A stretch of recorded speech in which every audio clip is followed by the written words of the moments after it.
Salut les amis et bienvenue dans l'épisode 2 des Lettres de Serge. Pour cet épisode, j'aimerais vous présenter le livre qui m'a le plus marqué, qui m'a le plus chamboulé, L'insoutenable légèreté de l'être de Kundera. Kundera aborde des sujets qui nous touchent tous, entre la légèreté et la pesanteur, entre la liberté et la responsabilité, la nature de notre bonheur et l'amour. L'amour et les rencontres que nous faisons sont-ils les conséquences directes de choix que nous prenons en âme et conscience, ou sont-ils le fruit de rencontres au coin d'une rue ou d'un hasard total? Sur la rencontre amoureuse, qu'est-ce qui nous détermine? Un conditionnement social, des fantasmes passés? Il y a quelque chose de très camusien dans les personnages de Kundera, une injonction à vivre, à multiplier les expériences pour vraiment vivre pleinement. Notre question, l'envie de s'émanciper de tout, de fuir, vivre sans attache ou alors vivre le poids de nos engagements et les respecter. Il questionne notre propre rapport à nous-mêmes à travers le regard que nous avons des autres, en classant les gens en 4 catégories. Ceux qui dépendent du regard du public, ceux qui dépendent du regard de l'être aimé. Et les 2 autres catégories, ceux qui recherchent le regard des êtres familiers ou alors le regard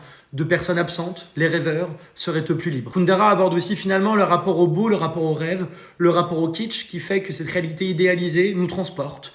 Kundera, c'est pas qu'un roman philosophique, c'est aussi un roman poétique qu'on retrouve dans le rêve, notamment ceux de Teresa, qui voit autour d'elle flotter les ex de Thomas et qui révèle en elle une angoisse d'exister, une angoisse d'être aimée. Tout comme l'octave de Musset que je vous présentais avant, la légèreté chez Kundera offre un échappatoire à la réalité, quelque chose de doux, quelque chose d'émancipateur, mais peut nous conduire dans une sorte de vacuité de l'existence. À bientôt.